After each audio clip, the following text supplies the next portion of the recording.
all very fortunate to be, during this period of time, to be observing this ritual of the Navaratri. Nava means 9, Ratri means night. 9 days and nights dedicated to the feet of the lotus, like feet of the Divine Mother.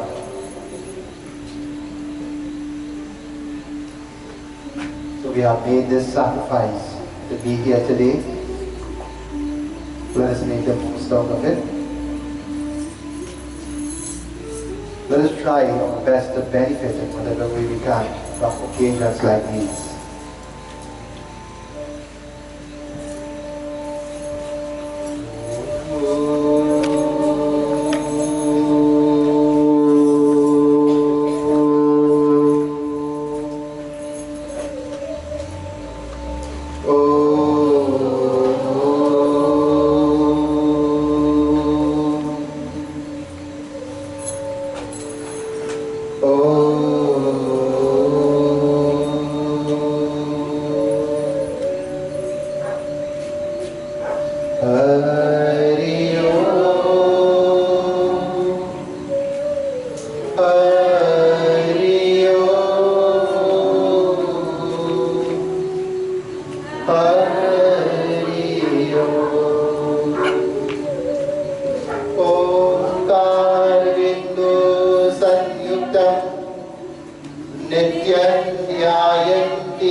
May I, on behalf of the management and the members of the Shri Parameshwari Durga Devi Ashram, on behalf of members of our Saraswati Sangeet Bhakti Mandali, and on my own behalf, on behalf of our host, extend the most cordial welcome to our annual Devi Ratha Yatra Festival. And again, here we are, the first night of the Yatra. From here, we move to different venues until we have completed all 9 nights. Those of you who joined us last year, you will recall that once you hear Yatra, it is something that has to keep moving from venue to venue. And what is the benefit of the Yatra? To briefly summarize, or to recap, I should say. If you look in front of you, what are you seeing? Beside me, what are you seeing?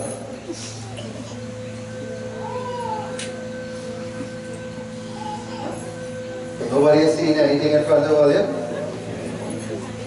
I forget to walk with my extra pair of glasses today, you know. What are you all seeing in front of you? The form of the Divine Mother. Hence the name Devi Yatra. If you look at the rituals of the Devi, obviously it's not what you're accustomed to. It's not like what you will see perform at your home when you do normal Durga Puja.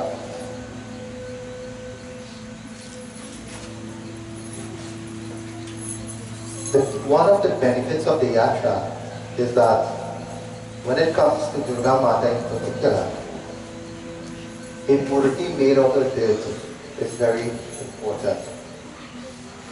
Just as when you're doing Ganesh Utsav, you make the morti out of dirt. And those of you who are wondering, that is dirt. And as such, I don't want nobody coming and poking it when they see I poke. I'm going to put up, I'm going to walk my big sign, a marker sign, a big sign. Do not touch me. I'll put it right here. Now being dirt, it is not as secure as a concrete morti will be. That is why after we leave, under the supervision of Mr. Hari Prasad and members of his family, you all can come and do your offerings, offer your flowers. On the Deity, everything takes place on the Deity. Alright? You do not go near the morti because we don't want any accident. You want to do your offerings, do it right in front here. You want to take out the pictures, not a problem. Just do not touch the morti itself. And let me be realistic. How many are this at the fast? Put up your hand. Less than half of it. Right? Not playing fast, let's start fast. I know when I leave, a lot of people are going to play fast and come and see what's going on here. Alright? When you have something like this, it has to be respected at a certain level. Alright? So if you know you're not in order, pay your respects from the distance. Alright? And even if you're fasting and so on, because it is made out of dirt, you don't want any accidents to happen. Alright? I know nobody will willfully or intentionally do anything in terms of damage, but accidents can happen. So to avoid an accident, you do your offerings for the Deity. You can stand up and take your pictures and so on. Just don't go to touch. Alright? Because I can't say everybody is touched different. Some is just touch and that's good enough, some is going to hold and shake. Alright? This is not for that purpose. So now let us get back to why dirt. Why don't you use our concrete mortis, then you will get away from all this. You can touch, you can hug up, you can do anything with it. Huh? There's something special about dirt. That is why both the Ganesh Utsav and the Devi Yatra we use the dirt morti. And what is the main reason we use dirt? What is one of the properties of dirt?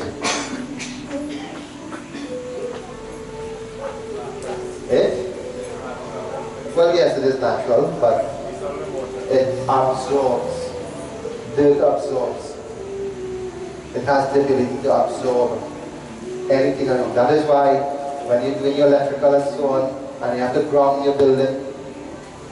Where you put it? On top of the roof? On the ground. Why? So any excess charge or any voltage surge, it will be conducted away from your electrical circuits.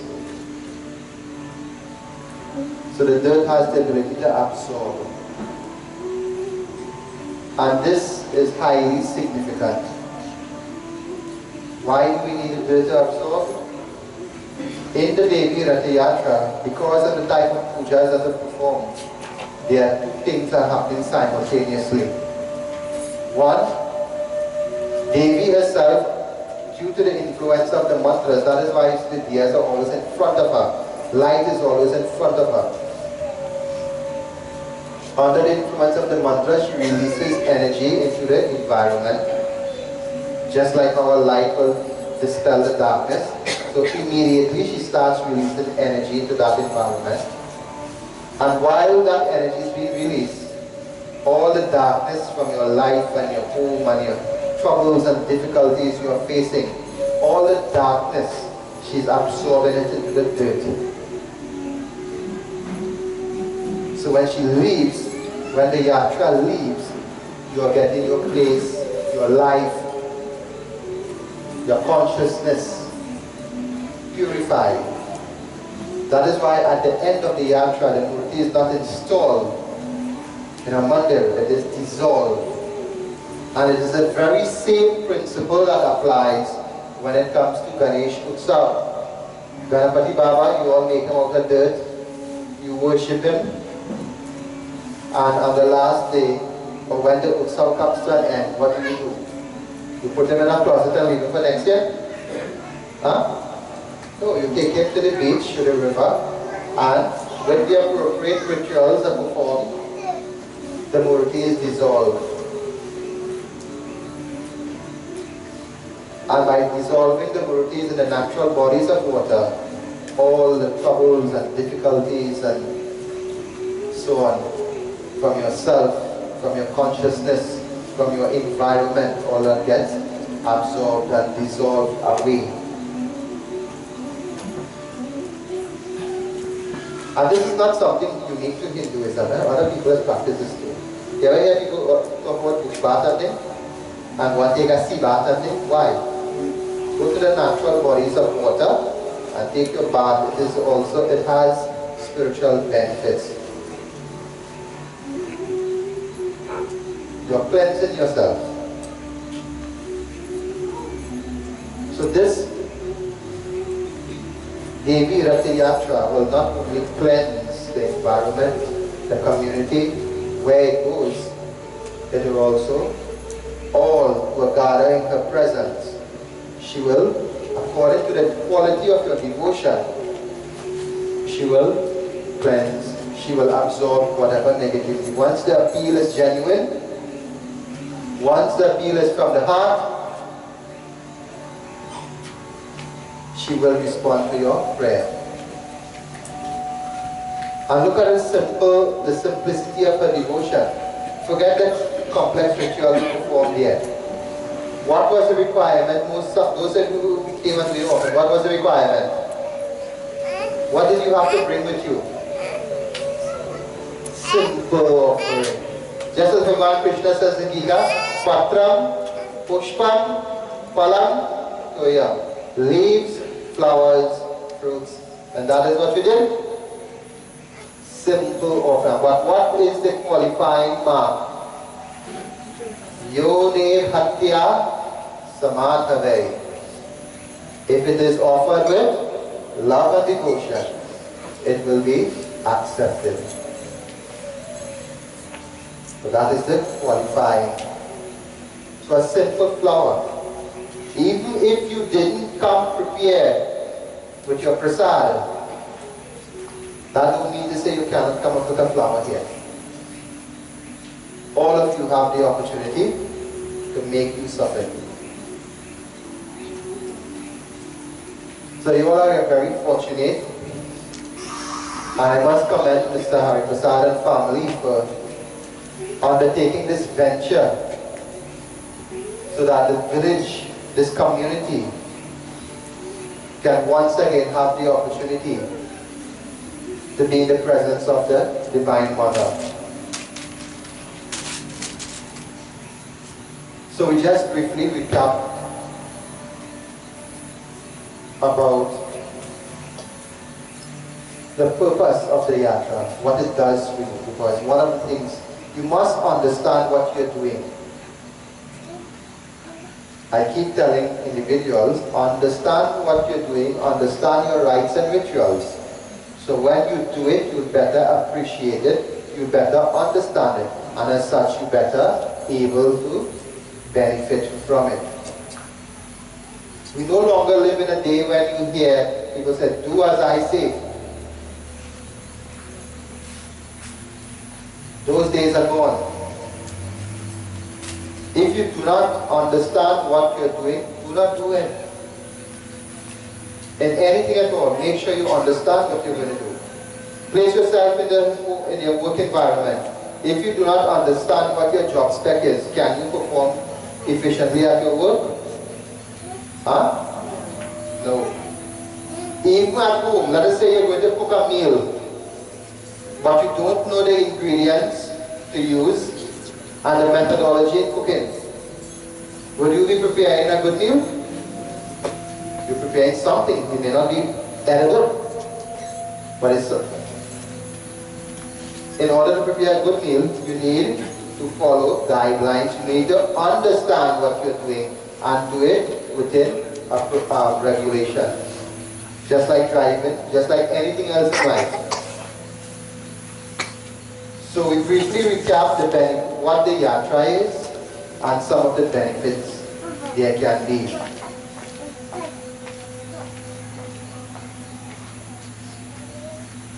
So let us try to understand Durga Mata herself.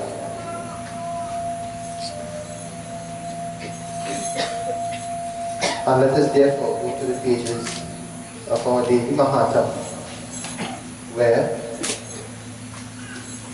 Vedyas is recording.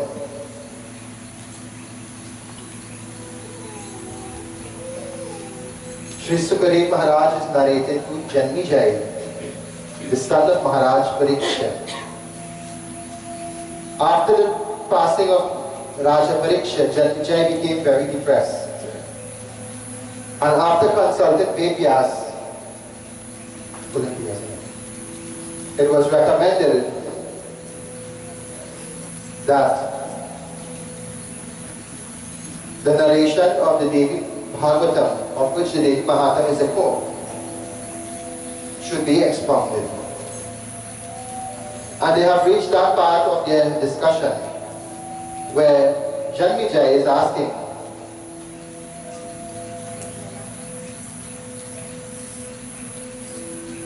O Shri Sukadeva, tell me about the goddess Durga Mata. Tell me about that most auspicious time that you keep mentioning. What is this Navratri about? And how does it pertain to the Divine Mother Durga? So let us hear what Janmijai has to, what Maharaj, Shri Sukadeva Maharaj is telling Janmijai.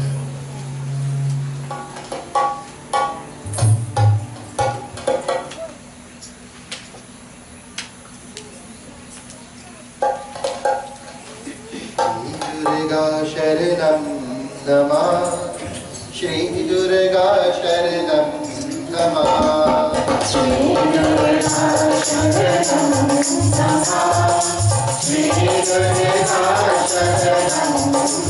Namah Shri Durga Sharanam Namah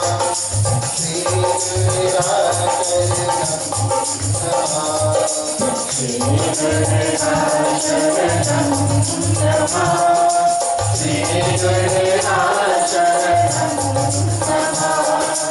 Shri Durga Sharanam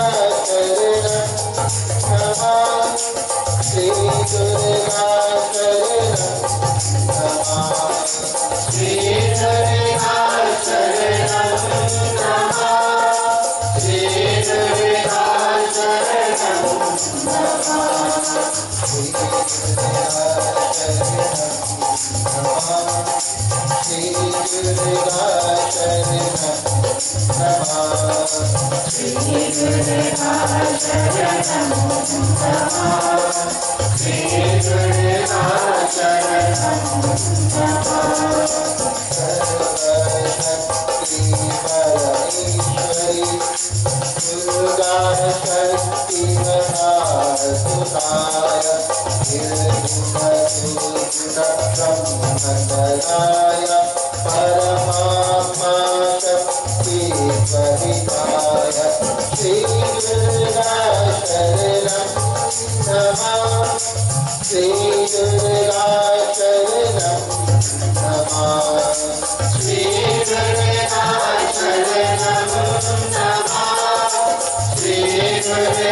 प्रेम से बोलो आदि शक्ति दुर्गा माता की जय। श्री सुखदेव महाराज is telling Janmijai, O Janmijai, what you have asked, it is beyond my capabilities to describe to you in detail. You are asking me to describe that Parameshwari Shakti, that supreme energy that is unmanifested, untamable, and primordial. O Janmijai, I do not have the capacity to narrate to you the glories and the greatness of Durga Mata. Therefore, O Janmijai, listen as I narrate to you what Lord Shiva says about Durga Mata. And so Bhagavan Shiva, after the destruction of Mahishasura, the Devatas, they all gathered, and very joyfully they gathered and said, they are asking, O Lord Brahma, this Devi that came and destroyed Mahishasura, who is she in reality? Brahmadev directed their question. O Devatas, Mahadev is here. Let him answer. And so Bhagavan Shiva, being referred to the same question, he says, O Devatas, listen. That which is unmanifested today became manifested on earth. Never before has that supreme energy taken form and allowed itself to be limited for the good of mankind.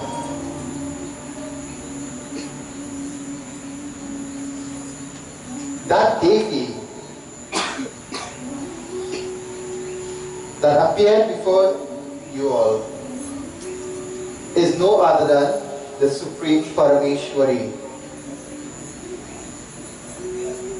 Therefore, she is the origin of us all. Hence, she should be referred to as Deva Mata, the mother of the gods. She is Sampurna, complete in every respect.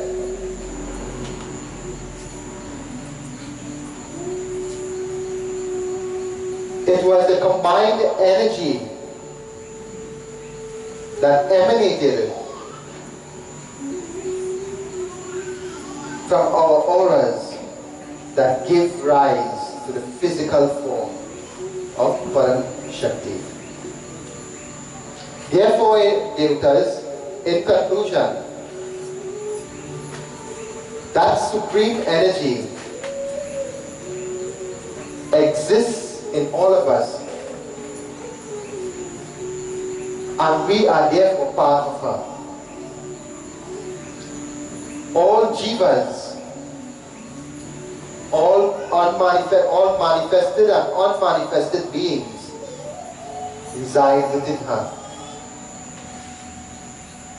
And due to her leela, we all are deluded. Because of her maya, we do not recognize her. But in reality, she is an expression of our inner energy. The Atma that resides within all is in reality made up of our own energy. So this is what Bhagavan Shiva is doing. This is called Brahmagyan. He's giving the Devatas the supreme knowledge. And this is a part of the Devi Mahatam that is isolated and is called the Devi Atharvashirsha or the Devi Upanishad.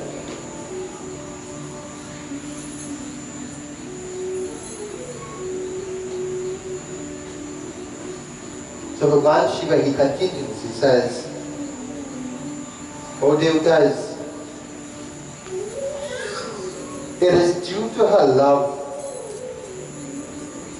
her motherly love for all of us, to reveal a form of hers.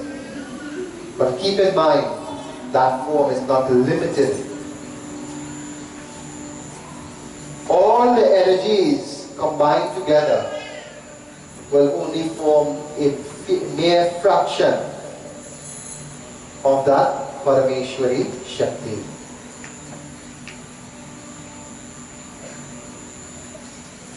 She is the most splendid, the most impressive, and the most formidable form of that Mahadevi or Adi Shakti. And therefore, she is known as Shri Parameshwari Durga Devi Ma. This is indeed the world mother. And so Bhagavan Shiva continues. Let us hear what he has to say again. Shri Durga Sharanam Namah, Shri Durga Sharanam Namah, Shri Durga Sharanam Namah, Shri Durga Sharanam Namah, Shri Durga Sharanam Namah, Shri Durga Sharanam Namah, Shri Durga Sharanam Namah, Shri Durga Sharanam Namah,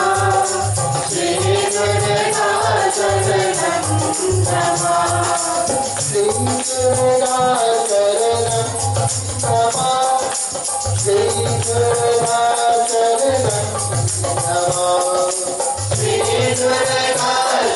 Sharanam Namah, Shri Durga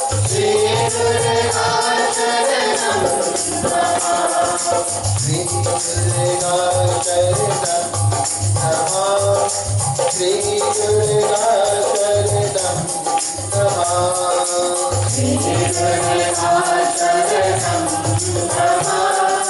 Shri Durga Sharanam Namah, Devi Ratha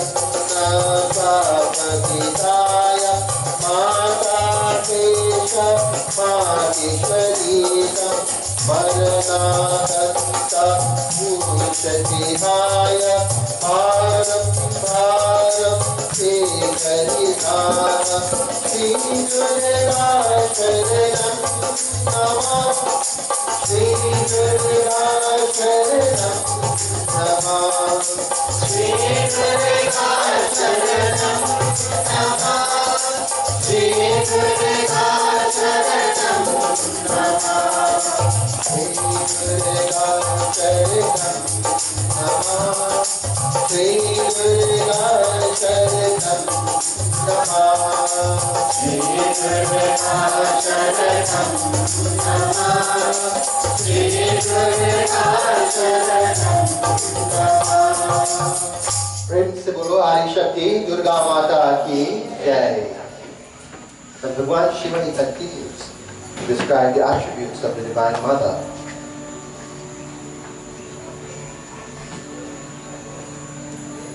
O Devatas, depending on time and circumstances,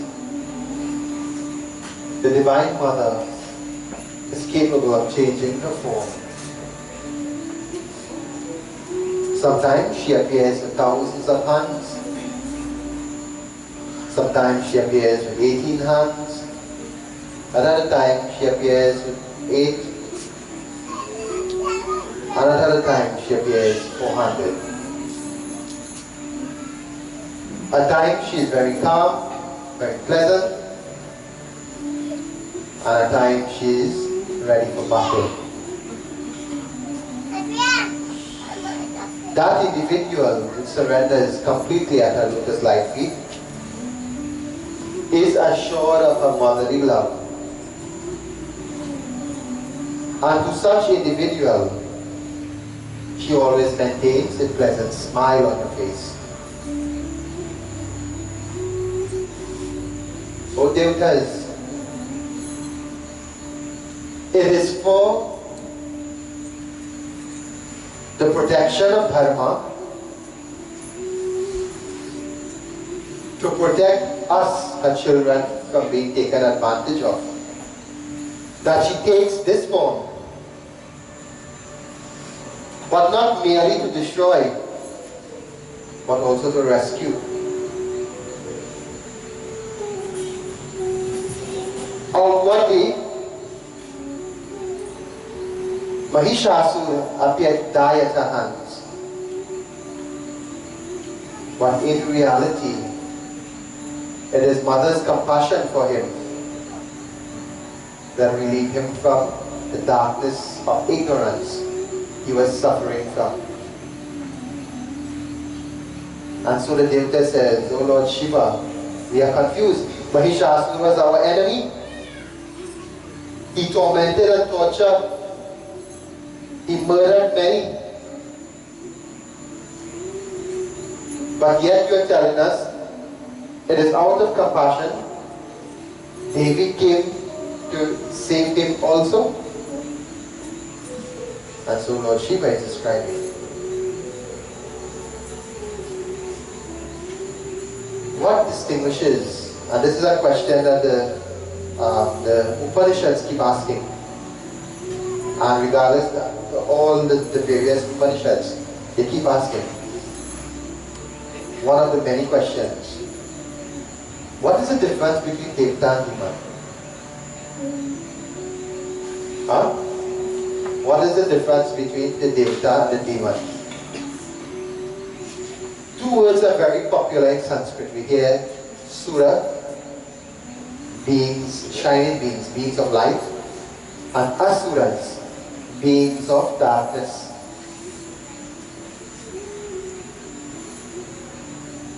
How many of you think the Devatas are different from us? Show hands. You think the Devatas are different from us?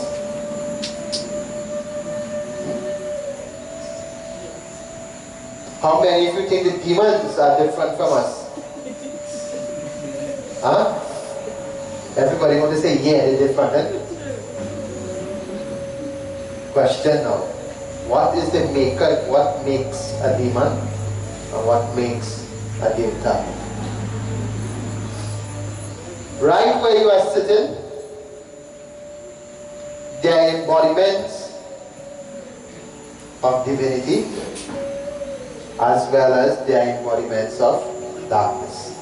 Right where you are sitting. I mean to watch the person next to you, you know. You have to watch yourself. Who are the Devatas and who are the demons?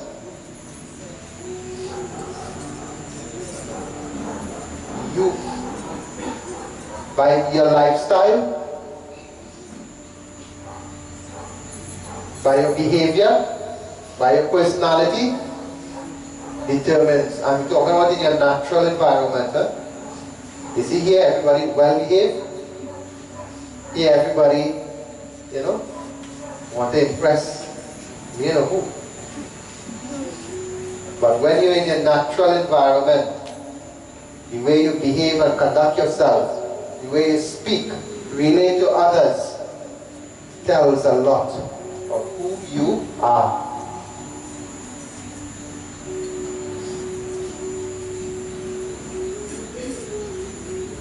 All of us grew up hearing a lot about Ramayana. And we hear about the character Ram and Ravan. Right? Let me give you some astrological facts now. You know Ram and Ravan born on the same planet? Huh? You all knew that? Same planet, huh? Look at the name of Ravan, Ra, and the name of Ram, Ra.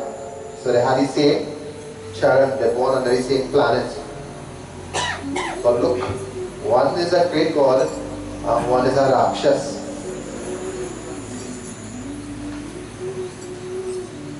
What distinguishes that? Their behavior. Isn't that so? In the Ramayana, Tusidas documented in detail the type of son Shri Ram was growing up. Valmiki documented the type of child Ravan was growing up to. He overthrew his brother-in-law, he take away the kingdom, he raped his sister-in-law. That was the type of lifestyle Ravan lived.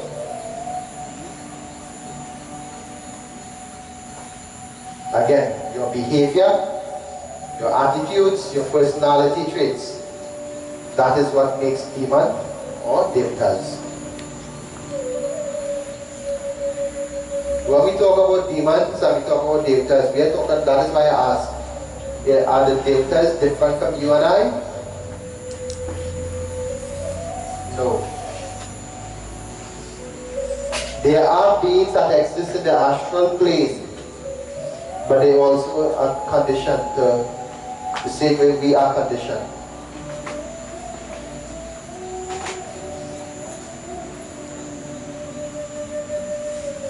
On earth here, where the Prithvi Tattva dominates, that is the earth element, we are restricted to physical forms and shapes. In the Akash region or the astral planes, the Agni Tattva dominates, that is the fire element, so that is why they can change form and shape. In the Patal region, the air element dominates, that is why somebody will see Johnny flying at him. Right? Or when the sci-fi movies depicted this kind of show, you see ghosts flying across the room and thing. There is some truth to that, because the air element dominates the air. So Bhagavan Shiva is clarifying this doubt of the devatas. Durga Mata didn't come to protect them. That is those who adhere to dharma, who live according to the codes of the scripture. So let us classify ourselves. You're not going to judge the person next to you, you could only judge yourself. Because only you alone knows what goes on in your mind.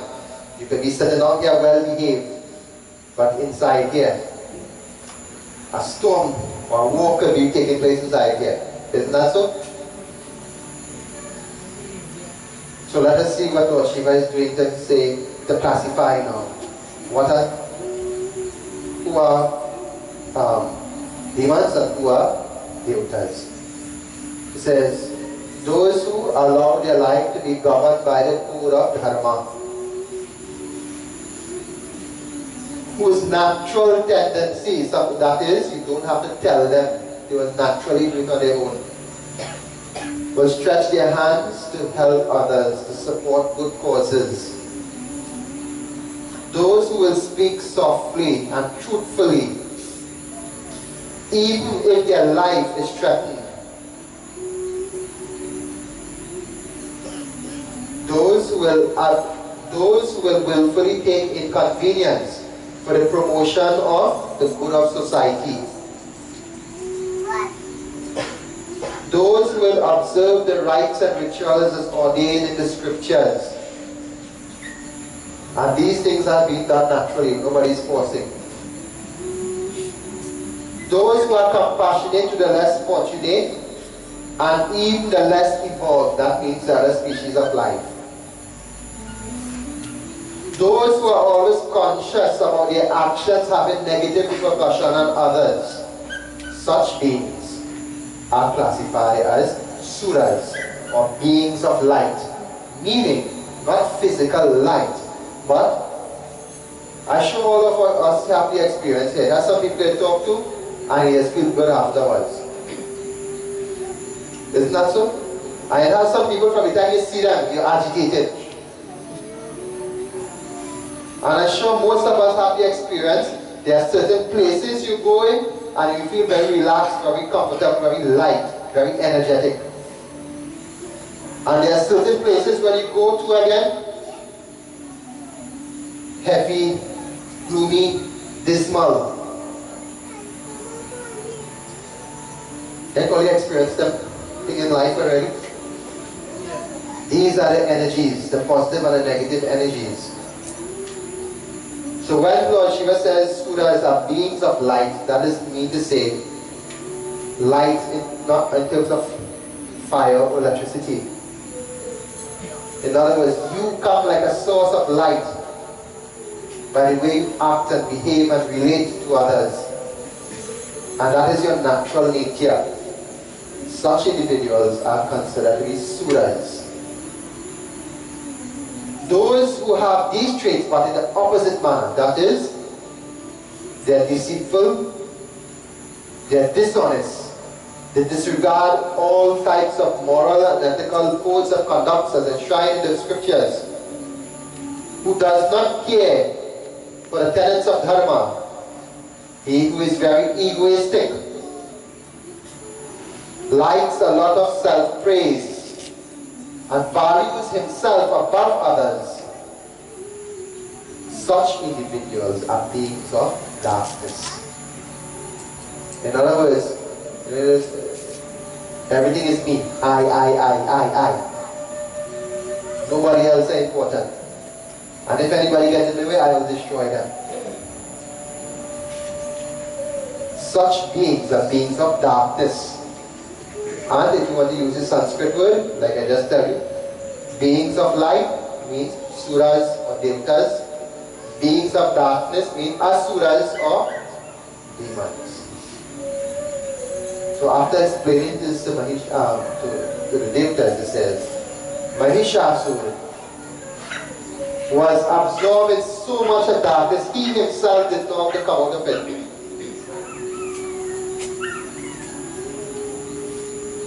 All of us, the devatas as well as the danavas, we are children of the Supreme Mother. Just like a parent who has many children, some of them will be well behaved, some of them will be miserable. Those of you come from a big family, you know that. Eh? Or once you have more than one sibling in the house, you know that. You will have some children who will be naturally, they will be more behaved than the other. And then some of them you want to really catch it, you want to bring out the head with. Huh?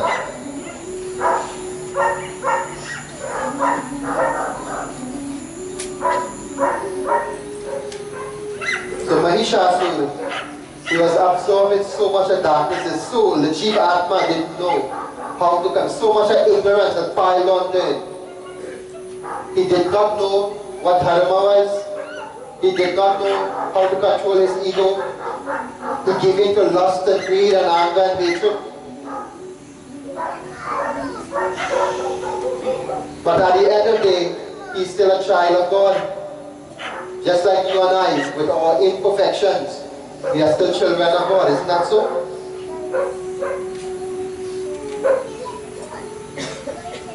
The Divine Mother appeared in front of all of us to give us the assurance. And what was the first act that Durga Mata did when she appeared? She raised her hands. And she says, Abhaya. Why fear? I am here. So she secures those who are already willing and able to understand right from wrong. And then she goes out in search of the one that needs help. And how does she go? Armed. Why, if she's the mother, why does she have to arm herself? The weapons in the hand of Durga Mata are not merely there for military purposes. The Trishul represents the control of the gunas, the three states of the mind. The sword represents the ability to detach. The bow and arrow to focus your mind. The chakra, everything takes place within time and circumstances. The lotus tells you the nature of the soul. And so the different weapons in the hands of Durga Mata really represents different stages or different tools we will use as we go through this journey of life to develop and refine our character.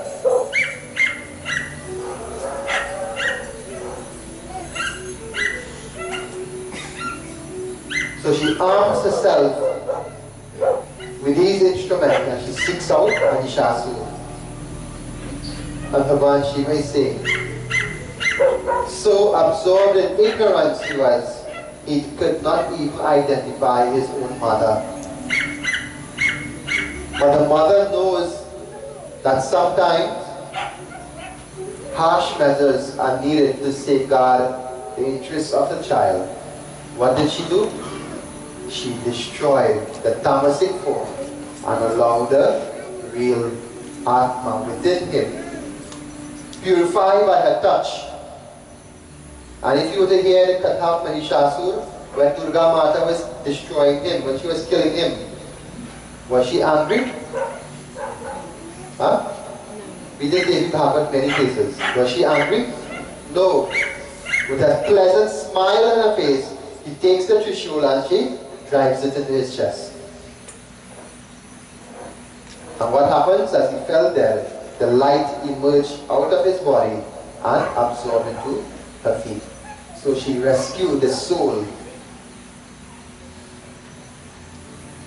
So Mahisha, that is what Lord Shiva was explaining to the Devatas. Because this child needed some extra attention. Just like you again, you have children at home. Some children will be very brilliant in school. Some will need extra coaching. Isn't that so? The Devatas are like the mature children of the Divine Mother. Those of us who are not yet developed, we will need extra help. And so she comes personally. So that is like sometimes in the beginning, you're doing your practice and you're telling yourself there's too much rules. You know, people up to nowadays come and tell me they want to do prayers. I say, okay, no problem. Come on, normal rules apply. 21 days fasting. So long, Baba? 21 days? One idiot come and say, around Shivratri time, Baba, I have to fast, I can't give up the rum, you know. I said, why? I said, part of fast is giving up rum and alcohol, cigarette and thing. He said, no, Shivratri coming up and cane juice is Lord Shiva Prasad. Rum make with cane. So you see, they want to justify it now. They want to justify the stupidness they just be doing sometimes. And so these are the symbols of the weapons in the hands of the Divine Mother. She puts you through a discipline. You know, sometimes we tell people, every Friday offer a Durga dance for a period of time. Every Friday, what would it wait for it? You get up and do it. When you do it, I get any benefit. I keep telling people, more than 90% of the problem you have in your life is self-created. Created up here. And then when it stays here too long, it starts becoming part of your daily life.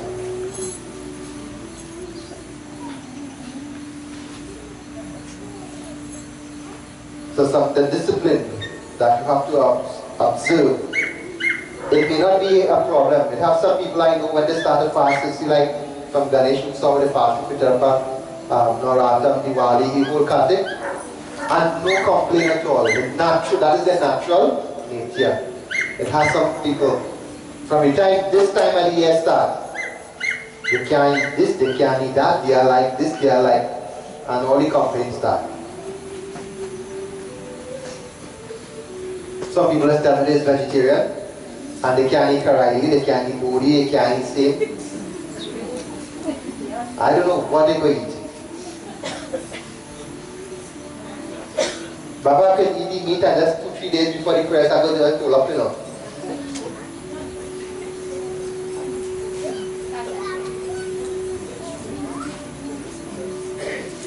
So Bhagavan Shiva is bringing to our mind the nature of Durga Mata. Whether you're good or bad, she maintains that equanimity. And depending on the type of help you need, she comes to your assistance accordingly. Some children will need more help than others. Some will grasp things very fast, some will be very slow.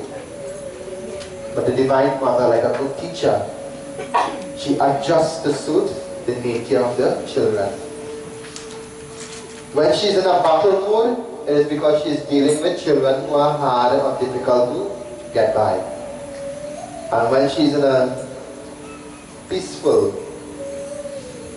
mode, where she's narrating the different kathas of the scriptures, she's teaching us how to go beyond where we are already. And Bhagavan Shiva makes an important comment here now. Let us hear what he has to say.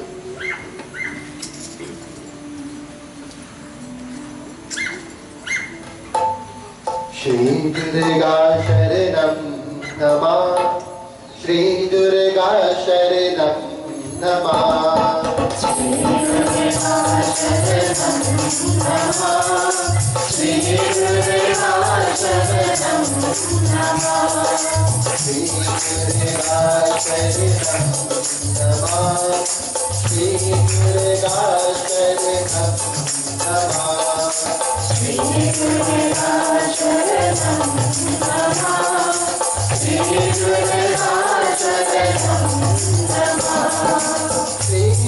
Sharanam Namah, Shri Durga Sharanam Namah, Shri Durga Sharanam Namah, Shri Durga Sharanam Namah, Shri Durga Sharanam Namah, Shri Durga Sharanam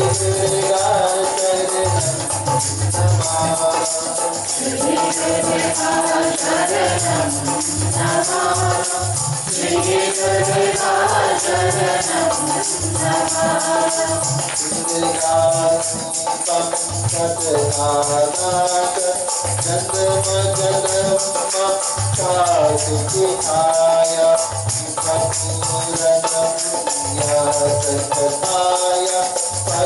Paramatita Rupaditaya Shri Durga Sharanam Namah, Shri Durga Sharanam Namah, Shri Durga Sharanam Namah, Shri Durga Sharanam Namah, Shri Durga Sharanam Namah, Shri Durga Sharanam Namah, Shri Durga Sharanam Namah, Shri Durga Sharanam Namah. Prem se bolo Jagadambika Mata ki jai. And so Bhagavan Shiva is saying, O Devatas, fortunate are those who hear the name of Durga. Even more blessed are those who recite her mantras. Having performed devotion to the Divine Mother for many, many years, many, many lifetimes, such a soul is reborn with her blessings just to partake of her prasad. See that prasad always like to throw it? You know, we have a strange phenomenon in Trinidad. When they go to Yag and they give people prasad, the chairs end up taking it away.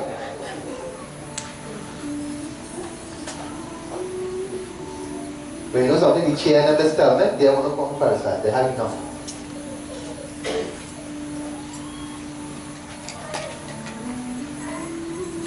So, Lord Shiva says, after many, many lifetimes of being reborn, by her blessings, you get the opportunity to partake of her prasad. So you have to understand now what is the meaning of prasad. Is prasad only the sweets that you get in the bag? Prasad is made of two words, pra and sa. Two Sanskrit syllables. Prasad means the grace of Lord. Prasad could be the chandan that you wear in your head. It could be a simple flower. It could be the panchamrit, it could be the perfume. It doesn't necessarily mean the prasad, the mahanmood that you get in the bag. That is also prasad. But what makes these things unique? Anything that is offered, that is ordained in the scripture, that is fit to be offered to the Divine Mother, and you accept it with all humility and reverence, that becomes prasad.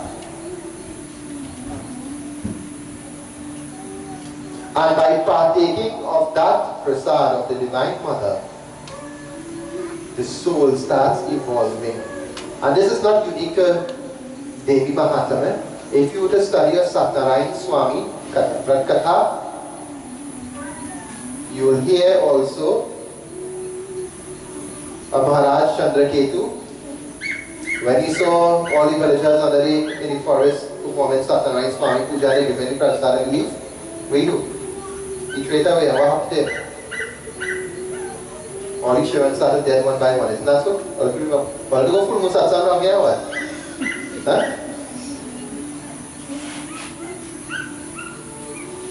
And he had to go back now and do that same Satnarayan Swami Puja and take the prasad.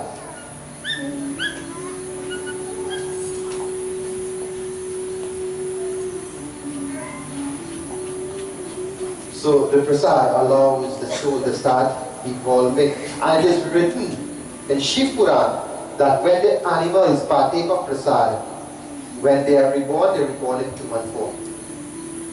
So if you have dogs and cats and birds and so on, and they're eating the prasad that is offered, when they are reborn in human form.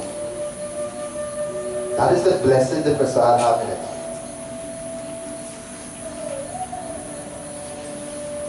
But it have to be the correct things that you're offering.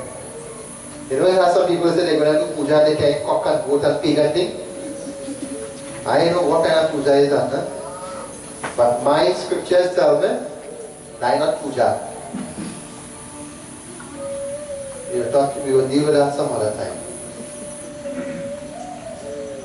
Again, the laws of the scriptures, Lord Krishna outlined it very simple. Patram, Pushpam, Palam, Toya. Anything that falls in that category. Leaves, flowers, fruits, grains, water, those kind of things. Anything that doesn't fit into those categories cannot be offered.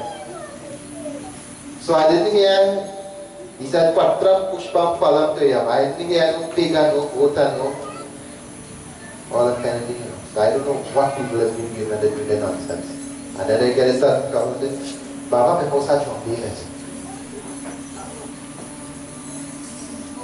And the 90% of the problems we face, we generated on our own. Which mother, if everything in the universe is her children, all the plants and the animals and the creatures and the human beings and even the devatas are her children, you as a parent, you see your son bringing your daughter in front of you to kill sheep? Huh? Use a little bit of common sense. Why are you going to put in an animal there to cut the neck for?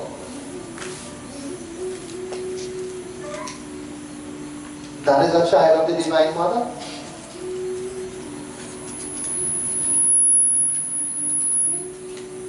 So the prasad of the Divine Mother allows the soul to develop, to evolve to a higher state of consciousness.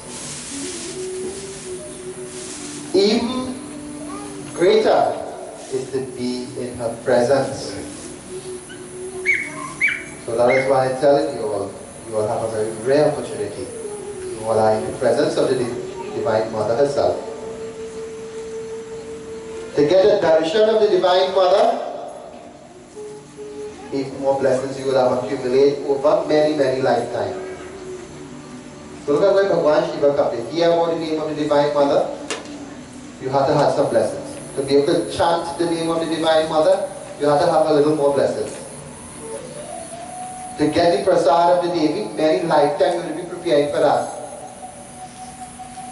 To sit in her proximity, or to see her, or to conceive of her mentally, even more blessings.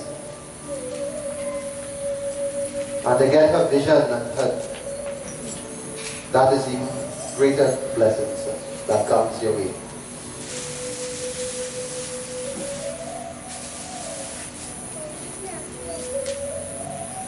So this is the mother that we worship. This is the nature of our mother. And these are her qualities that we as her children should also exhibit these qualities of love and compassion and peace and fortitude and righteous living. You know how many people I know, they put it up, especially during the period of time, they put it up the tallest flag in the yard. But if they are done yet and they crossing the neighbor next door, or they make it bacchanal. Some of them doesn't even know your business inside your house better than you.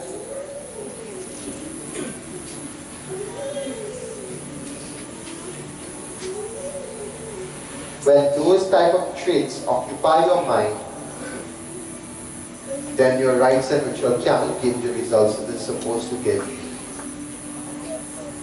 That is why fasting, it is not just restricting what you eat. Fasting entails cleaning yourself internally, externally, mentally, emotionally. That means all the bad habits, you try to let it go. If every year you're doing puja, let me say every year we're doing this, and you remain, and 30 years pass and you remain the same way, have you benefited from it? You did not learn, you did not develop, which means to say remain crooked as you were 30 years ago. If every year you do puja and you did not improve on yourself, then you are wasting time. Your puja will not have any results. But if year after year when you do your puja, you are a better person than you were previously, then the puja is working for you. Which means to say, you connect what takes place on the daily with your lifestyle.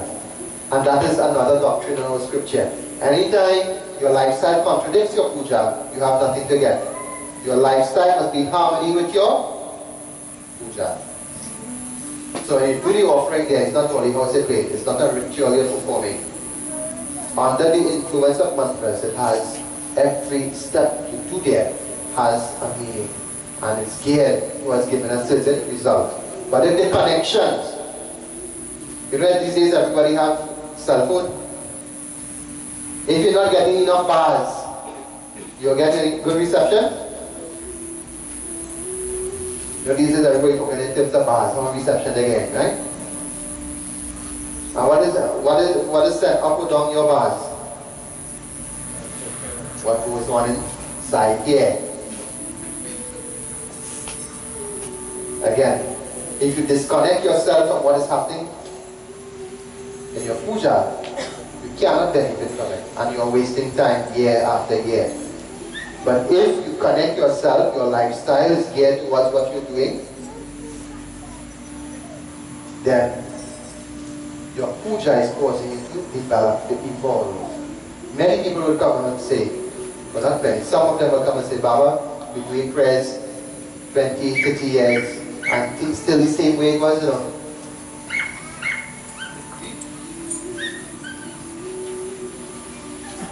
It cannot be the same way it was. Something had to be wrong somewhere. And where will it be wrong? It will be wrong with you the individual. Because the mantras will be the same. Thousands of years the same mantras are being used. The same order the offerings are being made, thousands of years. The same system has been handed on from generation to generation, and the development takes place.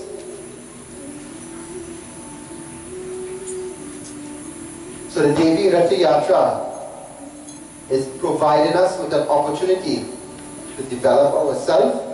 And as Bhagavan Shiva is pointing out to the Devatas, first of all, he helps them identify Devata and Asura, so you will put yourself into certain categories. If you like where you are, very good, keep it up, continue along that path. If you do not like where you are, and if hopefully you are being honest to yourself, you still have time. Once you are alive, you can make amends. Don't wait for you to dead, and then you're giving instructions before you're dead. When you're dead, you are singing and reading every night. Do it while you're alive. You think that's going to benefit you when you're dead? If you refuse to do puja, you know, one old man tell me already, when I'm dead, me have time with all your prayers. And get temple and thing. See, when I dead, I'm going to raise my son. He go do Ramayana every night. He go throw water in a piece of grass, and my business fixed. Well, like he said, you have to believe you get water when you throw water in a piece of grass. You can't get a cup of water when you're living in water in a piece of grass when you're dead. Donkey logic, isn't that so?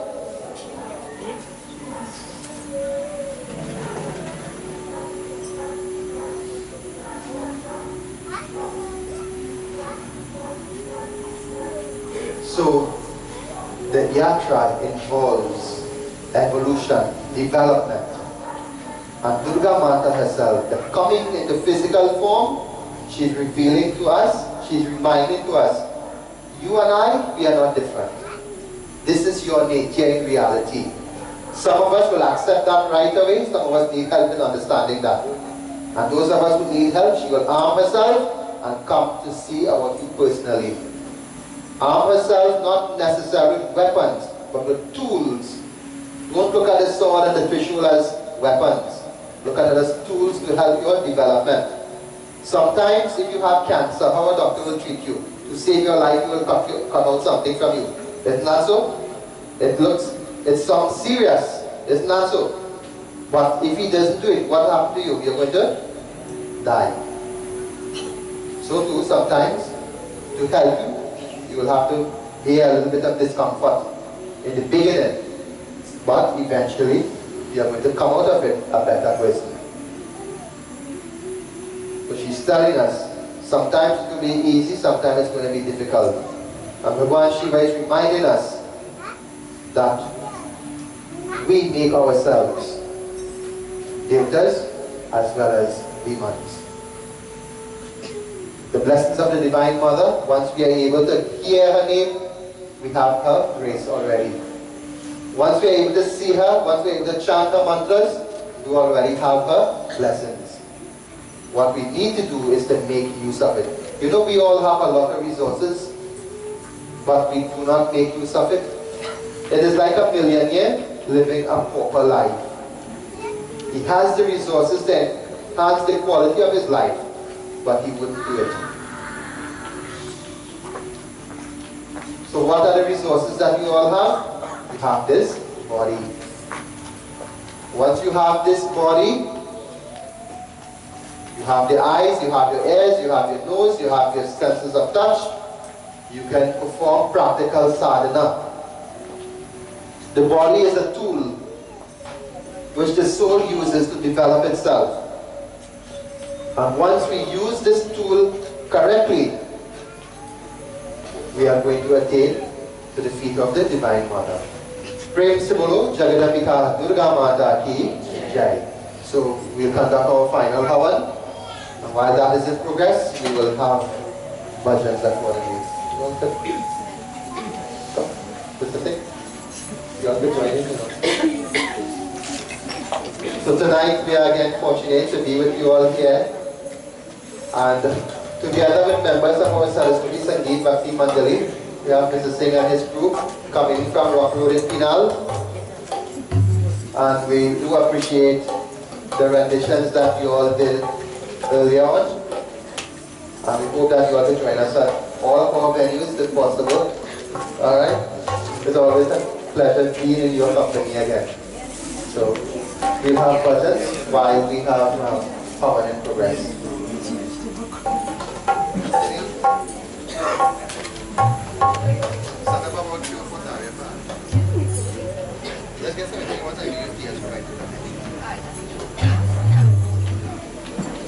Namah Shivaya Shataya Ham Bhola Baba. Namah Shivaya Shataya Ham Bhola Baba. Namah Shivaya Shataya Ham Bhola Baba. Namah Shivaya Shataya Ham Bhola Baba. Bhola Baba, Bhola Baba, Bhola Baba. Bhola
Namah Shivaya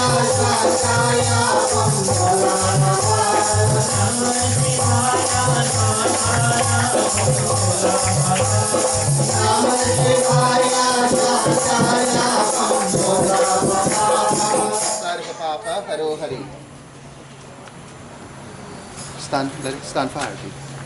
Yeah, fun fire or that. Om Vanaspati Suri Niragandotame Aragrasarvadi Bala Oyam Kati Krishna. Kalasanta. Everybody stand up.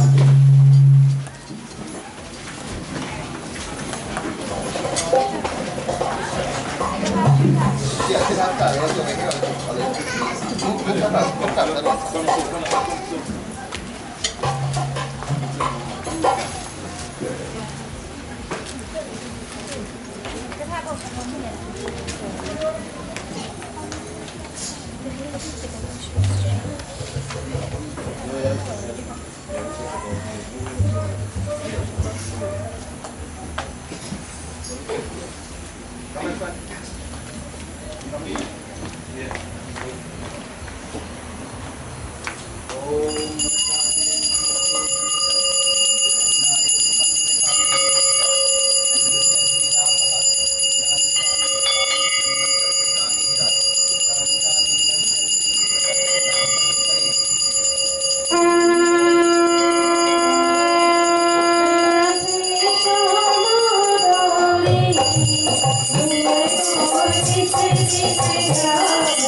As we come to an end of tonight's devotion, we give thanks to God for the opportunity to congregate and to perform our satsang or puja, to engage in our kirtan. We thank Him for this rare opportunity to perform this Ratha Yatra. We seek forgiveness if there may be any errors anywhere in our devotion. Lastly, we ask to have our desires fulfilled, all obstacles from our daily life.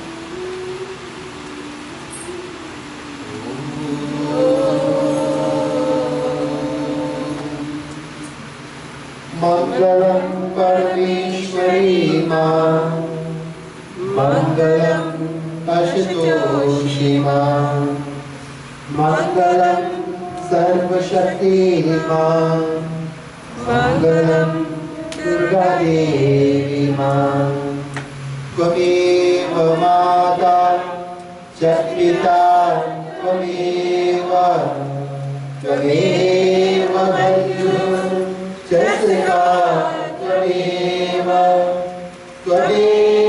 Vidya Dravinam Tvameva देव देव ॐ मन्त्रहीनं क्रियाहीनं भक्तिहीनं जनार्दनं यत्पूजितं मया देव परिपूर्णं तरस्तु मे कायेन वाचा मनसेन्द्रियैर्वा बुद्ध्यात्मना वा प्रकृति स्वभाव्य करोमि यज्ञं सकलं परस्मै नारायणेति समर्पयामि नारायणेति समर्पयामि ॐ शान्ति ॐ शान्ति ॐ शान्ति ॐ शान्ति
As long as we can, let's proclaim victory for our way of life.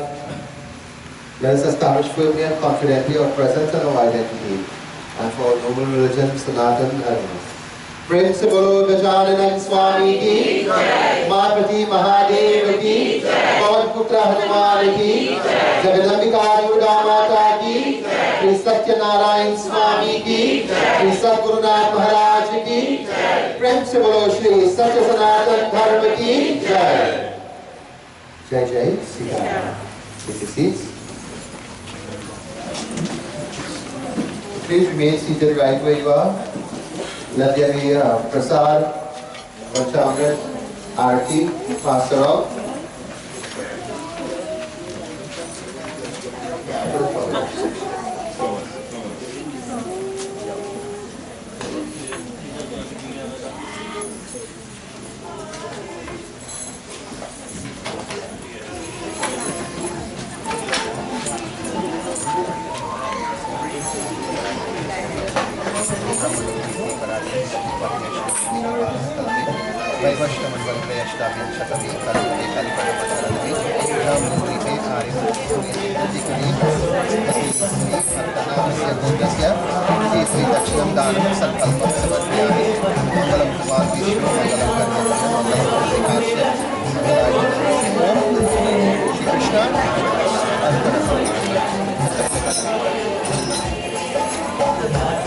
Let's somebody pass it on. Panchamrit. Prasad.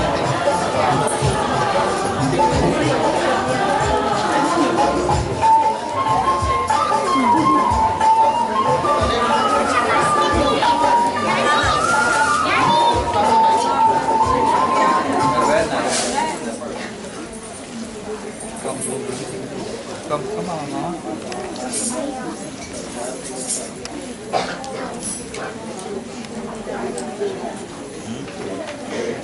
Come on.